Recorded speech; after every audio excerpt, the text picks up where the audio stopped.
बाप आया, ओवैसी का बाप आया। भारत माता की जय वंदे मातरम, वंदे। मातरम। अरे कम से कम इमाम बुखारी तक जाना चाहिए। हाँ, भारत माता की वंदे मातरम। आज दिल्ली के सबसे संत रविवार को भी हमारी माता बहनों को बचाने के लिए यहाँ जंतर मंतर उपस्थित सभी हिंदू शेर और शेरनियों को जय श्री राम। जब मुझे ये कहा गया कि 8 जनवरी को जंतर मंतर पर सुबह आना है, तो मैंने कहा दिल्ली में इतनी सर्दी है और ऐसे में लोग आएंगे क्या? तो आयोजकों ने कहा कि हम यही तो देखना चाहते हैं कि सोशल मीडिया पर बातें करने वाले, इधर उधर नारे देने वाले और इतने सर्दी के बाद भी जो आएगा वो असली हिंदू कार्यकर्ता रहेगा। तो आज मेरे सामने मित्रों, आज हिंदू संगठनों का महाकुंभ ये बताया गया कि आने वाले दिनों में रामलीला मैदान पर कार्यक्रम करना है और उसके पहले हिंदू संगठनों को एकत्र आकर ये कार्यक्रम करना है। तो मैंने कहा मैं अवश्य आऊँगा। एक ट्वीट बड़ा इंटरेस्टिंग मैंने रात में पढ़ा। जब मैंने ट्वीट किया कि मैं आज सुबह जंतर मंतर पे आऊँगा, तो हमारे विरोधी एक मीडिया वाले ने कहा कि क्या सुरेश चौहान के सच में इस सर्दी में इस कार्यक्रम में आएंगे? महाराष्ट्र में इतने बड़े बड़े कार्यक्रम हो रहे हैं। तो हमारे दूसरे विरोधी ने कहा कि अगर लव जिहाद के विरुद्ध कोई अकेला भी खड़ा होगा तो सुरेश चौहान के पहुंचेगा। और मैं जानता हूं कि इन कैमरों में वो कैमरे वाला भी है जिसने ये ट्वीट किया हुआ है,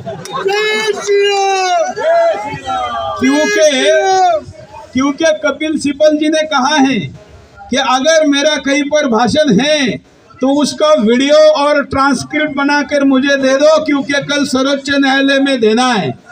लेकिन हमारी बहनों को बचाने के लिए एक सर्वोच्च न्यायालय तो क्या, हिंदुस्तान के सारे हाई कोर्ट तो क्या, 65,000 पुलिस स्टेशनों में FIR होगा तो हमारे बहनों के लिए बोलने के लिए मैं वहां जाऊंगा।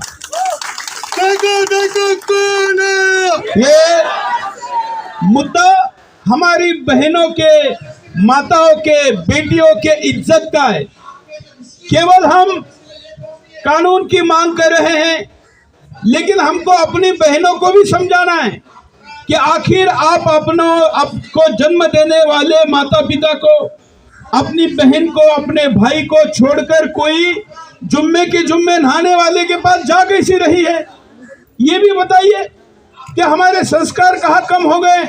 माना कि षड्यंत्र हो रहे हैं, माना कि फंसाया जा रहा है, लेकिन हमें भी अपने बहनों को ये समझाना जरूरी है कि वो कहाँ जा रही है, उनका भवितव्य क्या है। आज आपके पास में आऊं, इसके पहले 3 केसेस सुदर्शन में आज सुबह से लव जिहाद की आ चुकी है। प्रतिदिन 65 के आसपास केसेस आती है चैनल में, जिसमें वॉक इन 15 लोग होते हैं, 50 एक फोन से आती है। आज सुदर्शन तक प्रतिदिन पहुंचने वाली यह संख्या है। तो जो नॉन हिंदी भाषा में होता होगा, जो हम तक नहीं पहुंच पाते होंगे, उनके केसेस कितने होंगे? इतनी गंभीर मुद्दा, और उस मुद्दे पर लोग राजनीति करते हैं।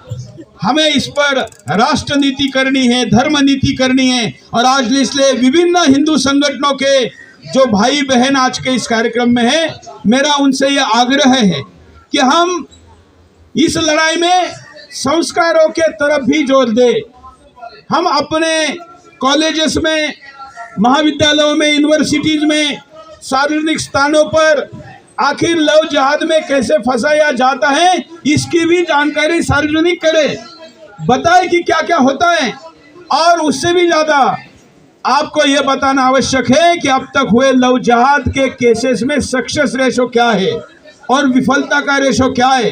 तो आप देखेंगे कि ज़्यादातर नहीं, 99% से ज़्यादा केसेस फेल ही हैं, और उन सब केसों को तय करके षड्यंत्र पूर्वक किया जा रहा है। ये केवल हिंदुस्तान में, केवल दिल्ली में नहीं हो रहा है, ये विदेशों में भी हो रहा है। जहां जहां हिंदू की तरह वहां की मूल कम्युनिटी माइनॉरिटी में चली जाती है, चली जाए, इसलिए जो खेल करने चाहिए उसमें धर्मांतरण हो, उसको लोगों को अपने मूल संस्कृति से, जड़ों से भटका कर सेक्युलर करना हो और उसके बाद फिर प्रत्यक्ष मजहबी शिकार करना हो, उसका एक रास्ता लव जिहाद है।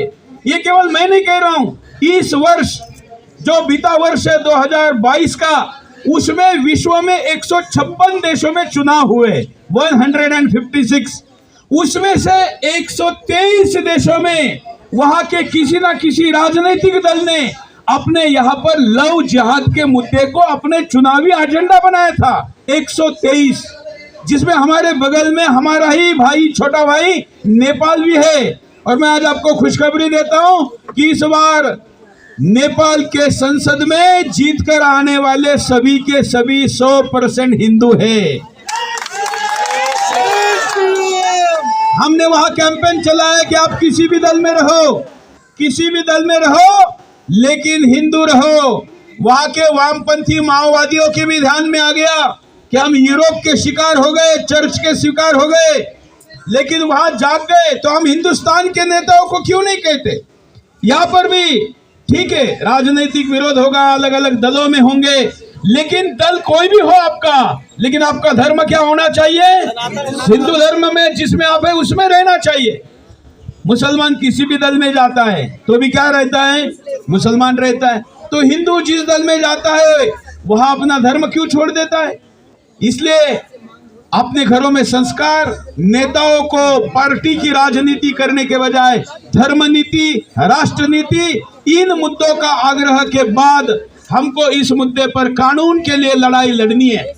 हम दिल्ली में अगर बिजली महंगी हो जाए, कहीं देश में प्याज महंगा हो जाए तो लोग सड़क पर आते हैं कि नहीं? आंदोलन करते हैं। प्याज महंगा हो जाए तो भी, प्याज महंगा हो जाए तो चंद पैसे बचाने के लिए लोग अगर सड़क पर आ सकते हैं तो लोग बहन बेटी बचाने के लिए आ सकते हैं कि नहीं? आ सकते हैं। लेकिन बहन बेटी कितनी खतरे में है ये उनको पता ही नहीं है। तो उन तक ये लेकर जाना है पहला काम कि क्या आंकड़े हैं, क्या स्थिति है भारत देश के अन्य हिस्सों में, यहाँ लड़कियों के साथ क्या हो रहा है, कैसे उनको लव के नाम पर फंसाकर वेश्यावृत्ति करवाई जा रही है। और अब तो छोटी बात रह गई वो भी उनके लिए, अब तो टुकड़े किए जा रहे, 35-35 टुकड़े किए जा रहे।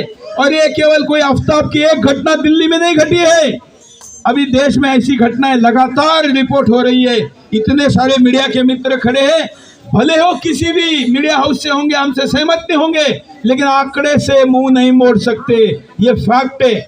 और इसलिए उस कानून के लिए, कानून तो लाना हिंदुस्तान की सरकार ने। आप अभी देख रहे होंगे आजकल मैं महाराष्ट्र में समय दे रहा हूं जिसमें हिंदू आक्रोश मोर्चे निकल रहे हैं, लाखों की संख्या में लोग सड़क पर आ रहे हैं, हिंदू हुंकार रैलियों में लाखों लोग आ रहे हैं। ये क्यों आ रहे हैं? क्योंकि वहां के कार्यकर्ताओं ने प्रचार किया, बताया कि कितनी लड़कियां जा रही है, किस संख्या में जा रही है, वो सारी घटनाएं समाज को बताई तो वहां लोग सड़क पर आए। मानिए कि दिल्ली में विनोद बहुत बार कहता है यहाँ के लोगों को फ्री बिजली पानी चाहिए और कुछ नहीं चाहिए, ऐसा नहीं है। ये ठीक है कि वो उनको चाहिए, लेकिन बहन बचाने के लिए, बेटी बचाने के लिए दिल्ली का हिंदू भी सड़क पर आ सकता है, उसको लाना होगा, ये हमारा कर्तव्य है। और इसलिए उसके राजनीतिक चंगुल से उसको छुड़ाकर उसको धर्म के लिए खड़ा करने के लिए, जैसे महाराष्ट्र में इतना बड़ा प्रयोग हुआ, इतने लोग सड़क पर आ रहे हैं, इतने दिल्ली पर भी लाने चाहिए। ये मैं क्यों दिल्ली का नाम ले रहा हूँ? बहुत से पुलिस अधिकारी मिलते हैं, वो कहते हैं कि बड़े पैमाने पर हम भी जानते हैं कि केसेस हो रहे हैं। अभी अभी एक बड़े पुलिस अधिकारी की बेटी के साथ दिल्ली में लव जिहाद हुआ, सब लोग सोशल मीडिया पर उस केस को जानते होंगे। उन्होंने कहा कि दिल्ली में कोई भी लव जिहाद का कानून नहीं है। तो हम दिल्ली में कानून चाहते हैं कि नहीं? चाहते हैं। ये दिल्ली वालों को कहना है कि अपने आप कुछ नहीं मिलेगा, मांग कर मिलेगा। हमारे प्रधानमंत्री भी कहते हैं कि माँ भी बेटे को दूध तब पिलाती है जब वो रोता है। तो हम तो रोने वाले नहीं, दहाड़ने वाले हैं। और इसलिए माँ बहनों के लिए, हमारी नारी शक्ति की इज्जत के लिए, जिसके लिए महाभारत हुआ, रामायण हुआ, इतने बड़े बड़े युद्ध हुए, बड़े बड़े योद्धा वहां पर नारी सम्मान के लिए आए। उस देश की महान परंपरा में, इस इंद्रप्रस्थ में पुनः महाभारत की आवश्यकता होगी तो करेंगे क्या? वो करना होगा। और इसलिए लव जिहाद पर कानून दिल्ली में आना चाहिए। जब मैं दिल्ली में कहता हूं तो दो मांगे हैं, एक दिल्ली राज्य में आना चाहिए और दूसरा केंद्र सरकार वन नेशन वन लॉ के तहत पूरे भारत में केंद्रीय लव जिहाद का कानून लाए। ये भी मांग हम साथ साथ में करते हैं। अब वो कानून आए तो कैसा आए, कानून का स्वरूप क्या हो? क्या कानून हमारे यहाँ तो आने के पहले ही तोड़ने की व्यवस्था हो जाती है? तो कानून कैसा हो, कानून का स्वरूप क्या हो? तो जो लव जिहाद का कानून लाया जाए, उस कानून में 30 कैलेंडर डेज, मैं वर्किंग डे नहीं कह रहा हूं क्योंकि हमारे यहाँ तो वर्किंग डे कितने होते हम जानते हैं, 30 कैलेंडर डे के अंदर लव जिहाद की केस की सुनवाई होनी चाहिए। सहमत है? हाथ उठाते जाइए, क्योंकि हम अब ये प्रस्ताव के रूप में मैं आपके सामने ये कानून का स्वरूप रख रहा हूं। लव जिहाद के कानून की सुनवाई 30 कैलेंडर डे में होनी चाहिए। ये कैलेंडर डे में सुनवाई होने तक जिसके ऊपर केस किया गया है उसको किसी भी प्रकार की बेल नहीं मिलनी चाहिए। सहमत? ये कानून के तहत 30 कैलेंडर डे में सुनवाई होकर कार्रवाई हो। और मित्रों, हम कहते हैं ना कि किसी को शरीर से मारना जितना खतरनाक है, उससे ज्यादा उसको तिल तिल कर मारना ज्यादा बड़ा अपराध है, हीनियस अपराध है। और इसलिए 302 की धारा में जो प्रावधान है, लव जिहाद के केस में किसी को फंसाने के बाद ये माना जाए कि इस व्यक्ति ने लव जिहाद में हिंदू लड़की को केवल इसलिए, या ईसाई लड़की भी क्यों ना हो, उसको इसलिए फंसाया गया है क्योंकि इसको तिल तिल मारना है, तड़पा तड़पा कर मारना है, केवल जान से मार नहीं देना है। इसको पूरे जीवन भर उसकी जो मन में खुन्नस है, उसको जो हिंदुओं से बदला लेने की मानसिकता है, उसकी बेटियों को इज्जत लुटानी है, उनको पूरे जीवन भर इसका एहसास कराना है। इस षड्यंत्र के तहत हिंदू बेटी को फंसाया गया है और इसलिए उसके ऊपर हत्या के प्रयास की धारा के तहत आरोप स्थापित करना चाहिए, उतना कठोर आरोप होना चाहिए। सहमत? मित्रों, ये सब कुछ करने के बाद हमारे यहाँ पर अपील पर अपील और फिर अपील के बाद तारीख पर तारीख की परंपरा है। तो अगर इस विषय में अगले अपील में कोई जाता है तो पहले कोर्ट में निर्णय कुछ भी हो, लेकिन उसको बेल नहीं मिलनी चाहिए। अन्यथा निचली अदालतों में क्या होता है हम सब जानते हैं। खुद जज ही आजकल बोल रहे हैं, वकील बोल रहे हैं, खुलेआम बोल रहे, सोशल मीडिया पे लिख रहे हैं, कोर्ट में बोल रहे, इंटरव्यू में बोल रहे। और इसलिए कानून केवल आ जाए इतना पर्याप्त नहीं है। कानून आने के बाद ये प्रावधान करना आवश्यक है कि उस कानून के तहत अगर बेल की जाती है या जो भी निर्णय दिया जाता है और उसके अपील में अगर जिहादी ऊपर के कोर्ट में जाता है तो उस कोर्ट में जाने के बाद उसकी गिरफ्तारी होनी चाहिए पुनः। इसलिए क्योंकि अगर वो बाहर रहेगा तो फिर क्या करेगा, उस बहन को सुरक्षित नहीं रखेगा। वो जानता है कि अब ये मर्डर अगर करेगा तो अपने कम्युनिटी में उसको हीरो बनाने वाले, नायक बनाने वाले भी बड़े लोग हैं। आखिर ऐसा नहीं है तो फिर लव जिहाद में कोई जिहादी सुप्रीम कोर्ट कैसे आ सकता है? पिछले दिनों एक लव जिहादी का मामला आप सब जानते हैं कि सुप्रीम कोर्ट आया था, जिसका घर एक नाले पर टीन डालकर उस पर बनाया हुआ था। खुद का घर नहीं है, नाले पे रहता है, लेकिन सर्वोच्च न्यायालय में उसका वकील कौन है? कपिल सिब्बल। कपिल सिब्बल की फीस क्या है?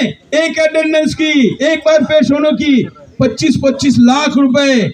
जिसका खुद का घर नहीं, जिसकी नौकरी नहीं, जिसका रोजगार का साधन नहीं, ऐसा व्यक्ति सर्वोच्च न्यायालय में कपिल सिब्बल को हायर कैसे कर सकता है?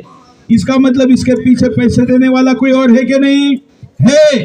जमात-ए-इस्लामी जैसे संगठन किसी की हत्या करने वाले आतंकवादियों को भी कानून में सहायता देते हैं और लव जिहाद में जिहाद करने वाले जिहादी को भी कानूनी संरक्षण देते हैं। और इसलिए तो सर्वोच्च न्यायालय में इनके लिए इतने महंगे महंगे वकील खड़े होते हैं।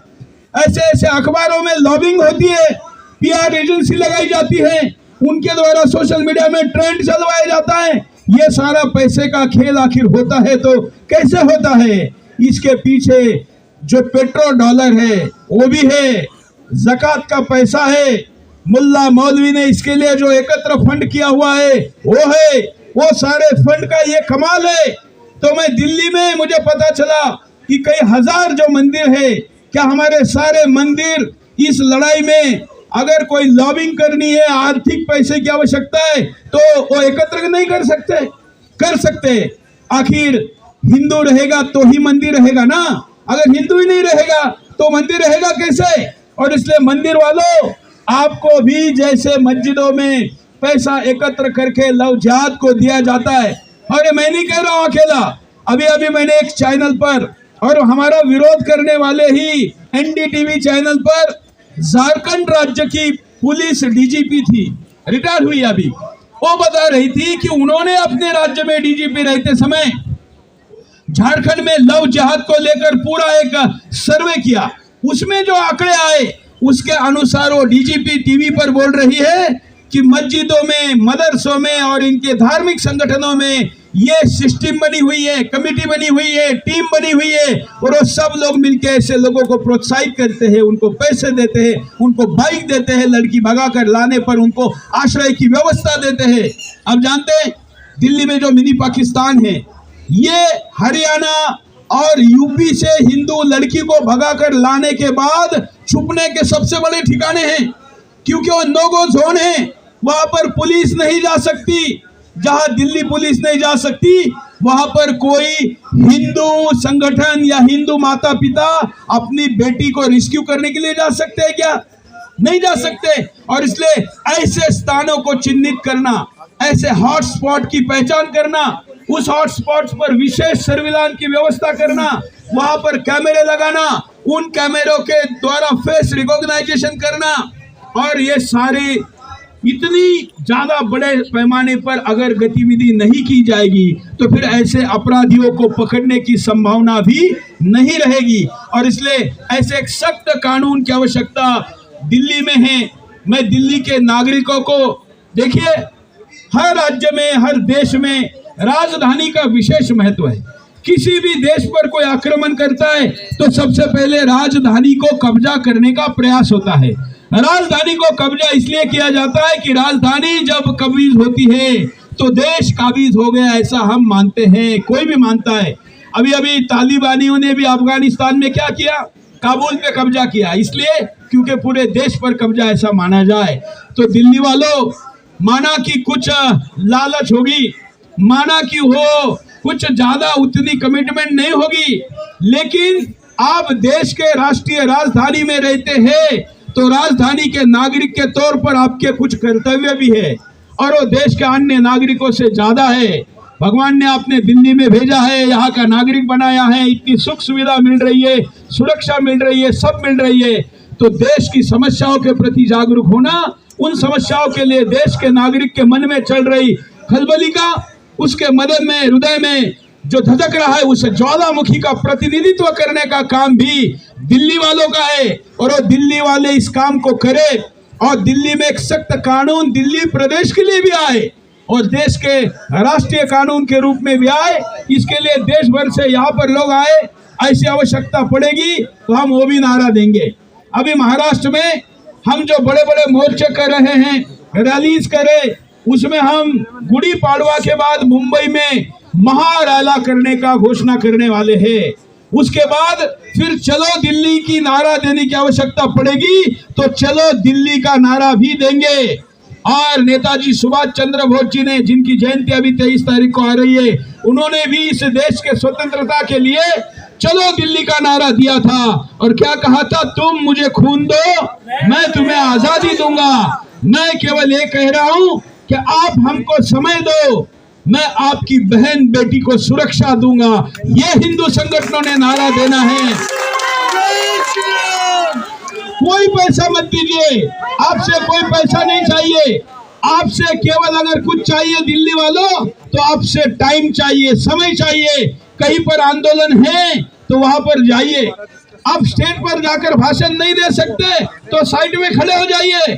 स्टेज पर आने में भी आपको आपत्ति है, भय है या जो भी कारण है, तो कम से कम सामने बैठ जाइए। लगेगा कि एक हिंदू बहनों के लिए आंदोलन चल रहा है तो सामने कोई खुर्ची खाली नहीं है, उसमें लोग बैठे हुए हैं। और तभी इस देश का, दिल्ली का नागरिक देश का राष्ट्रीय नागरिक होने का प्रतिनिधित्व करेगा। और इसलिए इस दिल्ली प्रदेश के लोगों को भी मेरा यह आग्रह है कि इसके लिए वो आगे आए। इस प्रकार से आंदोलन की रूपरेखा तय हो। सारे हिंदू संगठन आपस में होता है विचार, तो भाइयों को भी एक जैसे नहीं होते, तो हिंदू संगठन के भी हो सकते हैं, लेकिन हमारा एजेंडा एक हो, हमारा झंडा एक हो और हमारा दिशा एक हो, तो फिर आपसी छोटे मोटे मतभेद चल जाते हैं। उन सबको दूर करके हम लव जिहाद के लिए आने वाले दिनों में पहले ताल कटोरा में रखिए। आज की टीम ने जो कार्यक्रम आयोजित किया है, अगला लक्ष्य रखिए ताल कटोरा, उसके लिए मेहनत करिए, प्रचार करेंगे। आज के कार्यक्रम के लिए मैंने भी कल शाम को ट्वीट किया, मेरा भी बहुत लास्ट मिनट पे फाइनल हुआ, लेकिन एक लंबी 2-3 महीने की तैयारी करके ताल कटोरा में करिए। उसके बाद फिर रामलीला मैदान की तैयारी करिए और उस रामलीला मैदान पर आकर बैठिए और हिंदुस्तान की सरकार को और केजरीवाल सरकार को बता दीजिए कि हमको चाहे तो पानी, चाहे तो बिजली, चाहे तो बस में यात्रा सफर फ्री नहीं होगा तो चलेगा, लेकिन हमारी बहन जिहादियों से मुक्त होनी चाहिए, फ्री होनी चाहिए, उनसे छुटकारा चाहिए। ये नारा दिल्ली वाले दे, ऐसा माहौल दिल्ली में प्रचार का हम बनाएं। उसके लिए मैं अभी नोएडा में एक शोभा यात्रा को भगवी झंडी लेकर आया हूं, क्योंकि मैं हरी झंडी नहीं दिखाता, इसलिए मैं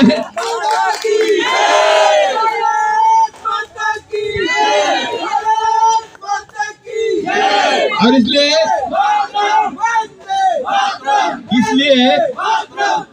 इसलिए मैं ये चाहता हूं कि दिल्ली की छोटी छोटी कॉलोनी में, गलियों में, चौराहे पर अगर हम नुक्कड़ सभाओं का आयोजन करें, क्योंकि आज का कार्यक्रम एक बैठक स्वरूप जैसा है। ये बिल्कुल आप भगीनी हैं, आप भी लव जिहाद से पीड़ित है, ऐसा मुझे बताया गया। अब बताइए, छोटे से बच्चों को लेकर यहाँ पर इसको आना पड़ा, क्योंकि और ये एक नहीं, मैं कहता हूँ ना, हमारे पास रोज 65 एवरेज हमारे पास आने वाली, प्रत्यक्ष नाम नंबर बताकर आने वाली केसेस की यह संख्या है। तो ये स्थिति है। बहन जी, आपका नाम क्या है? ज्योति मौर्य। कहाँ से है? मैं लखनऊ से हूँ। और कब हुआ था आपके साथ? सर ये मेरे साथ एक साल हो गया। 2020 में मेरे से शादी हुई थी। अब 2021 के 5 दिसंबर को वो गायब हो गया। अच्छा, बच्चा होने के बाद? जी, बच्चा होने के 2.5 महीने के बाद। तो अभी कहाँ है? कुछ पता नहीं है, बस मिसिंग केस में घूम रहे हैं और हमने केस किया है तो पुलिस वाले ठीक से काम नहीं कर रहे हैं। बिल्कुल, पुलिस भी इसमें मजबूर है। मैंने कहा ना कि पुलिस के पास लव जिहाद का अगर कानून ही नहीं है तो वो किस कानून के तहत? अपनी स्वयं की बेटी जाने के बाद भी पुलिस वाला कुछ नहीं कर पाया, क्योंकि उसके पास इसके लिए कोई विशेष कानून ही नहीं है। तो अपनी बेटी बचाने के लिए स्वयं पुलिस या देश की फोर्स भी अगर असहाय है तो आम हिंदुस्तानी कितना असहाय होगा हम समझ सकते हैं। और इसलिए हमको ये नारा गली गली में जाकर देना है। मित्रों, छोटी सी सत्ता पाने के लिए अगर हम देश भर में राजनेताओं को बड़ी बड़ी रैली से लेके हर घर में जाकर बेल बजाकर दरवाजा खोलकर हाथ जोड़ते हुए देखते हैं 5 साल की सत्ता के लिए, तो हमें सदियों तक अगर हमारे धर्म को बचाना है तो हमने उससे ज्यादा मेहनत करने की आवश्यकता है। करेंगे? अगर राजनेता 5 साल की सत्ता के लिए जाकर घरों में करेंगे? हाथ उठाकर सहमति दिखाइए। कौन कौन से समय देगा? मैं केवल समय का दान मांग रहा हूं आज के इस कार्यक्रम से, और कुछ नहीं, सिर्फ समय का दान। जय श्री राम। मित्रों, कुछ मत करो, कोई भीड़ नहीं होगी तो चलेगा। आपके साथ बड़ी बड़ी बड़ी भीड़ के साथ जाने की आवश्यकता नहीं, कुछ नहीं। अगर आप प्रतिदिन आधा 1 घंटा भी देते हो, आपके बगल के घर में जाइए, पड़ोसी के घर में जाइए, पास के घर में जाइए और बेल बजाकर उनको कहिए कि मैं आपसे कुछ मांगने आया हूँ, कुछ आपको बताने आया हूँ।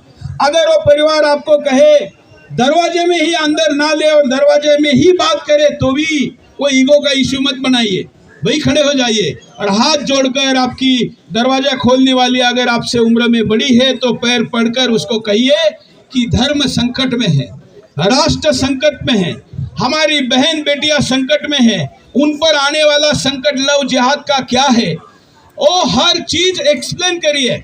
अगर आपके पास 2 मिनट है तो क्या बताना है, 5 मिनट है तो क्या बताना है, ये सब कुछ प्रदान करिए। उसके लिए किसी कंटेंट की, किसी चीज की, आंकड़ों की जानकारी चाहिए, हम देने के लिए तैयार है। ऐसे अभियान को हर घर चलो अभियान लव जिहाद के लिए दिल्ली में प्रारंभ करिए। पहले 100 घरों में चलने के लिए मैं आपके साथ हूँ। मैं दिल्ली के हर कार्यकर्ता के साथ वहां आने के लिए तैयार हूँ। दिल्ली में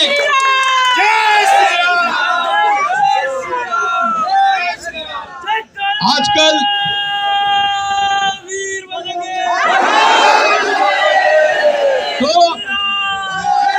तो हर घर में जाने का अभियान अपने अपने यहाँ पर, मैंने कहा ना 5 साल पार्षद बनने के लिए लोग इतनी मेहनत करते हैं।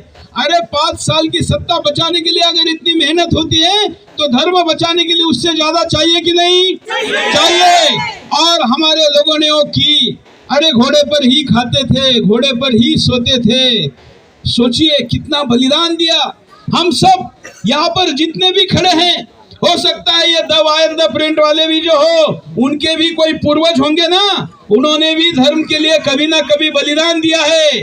जागिए, अपने उस गौरवशाली बलिदान देने वाले पुरखों का आत्म स्वाभिमान अपने अंदर लाइए। और कुछ नहीं, इस वक्त नेता बन के काम नहीं करना है, कार्यकर्ता बन के काम करना है। क्या? नेता बन के नहीं, कार्यकर्ता बन के काम करना है। और जिस घर को आप कन्विंस करेंगे उसको यही कहना है कि मैंने जो आपको बात बताई वो अगले 2 रिश्तेदारों को आप बताइए, वो अपने रिश्तेदारों को बताइए, फिर आप अगले घर चले जाइए। इस काम में आपको सबसे बड़ी एक फोर्स मिल सकती है, दिल्ली में बहुत बड़ी है, वो है रिटायर्ड लोगों की। जो लोग रिटायर्ड हो चुके हैं, ऐसे बुजुर्गों के पास काम नहीं है, इसलिए वो खामखा परेशान भी है, मनोदशा भी ठीक नहीं है। आपको पार्कों में मिल जाएंगे, उनको कहिए कि दादाजी, चाचा जी, मामा जी, हम आपके समय का सदुपयोग करना चाहते हैं। कुछ नहीं, बस ये जानकारी पूरा लिख के दे दीजिए, घर घर में उनको भेजिए, पार्कों में भेजिए, मंदिरों में जाइए। हो सकता है कि नहीं? हो सकता है कि नहीं? दिल्ली की हिंदू मूवमेंट में अगर जान फूकनी है, दिल्ली के हिंदू की बेटी को, बहन को, माता को बचाना है, हमारी संस्कृति को बचाना है, भारत माता को बचाना है, तो ये मेहनत करनी होगी। आज का ये कुंभ जो हिंदू संगठनों का कुंभ के तौर पर यहाँ पर हमने बुलाया है, और सारे संगठन के लोग आज यहाँ पर ऊपर और नीचे में देख रहा हूँ, नीचे भी काफी अच्छा काम करने वाले लोग हैं। ये सभी लोग मिलकर इस संकल्प को अगर लेंगे तो मेरा विश्वास है हम दिल्ली का चित्र बदल सकते हैं, और ना केवल दिल्ली प्रदेश में बल्कि राष्ट्रीय स्तर पर भी लव जिहाद का कानून ला सकते हैं। मैं 3 बार कहूंगा लव जिहाद पर, आप कहेंगे कानून लाओ। लव जिहाद पर, लव जिहाद पर, ऐसा ही नहीं, मुट्ठी बांधकर मर्द की तरह। हाँ, अभी कैमरा मेरे तरफ ने उनकी तरफ करिए। लव जिहाद पर, लव जिहाद पर, लव जिहाद पर। भारत माता की वंदे वंदे। धन्यवाद, जय हिंद। कई कटु शब्दों का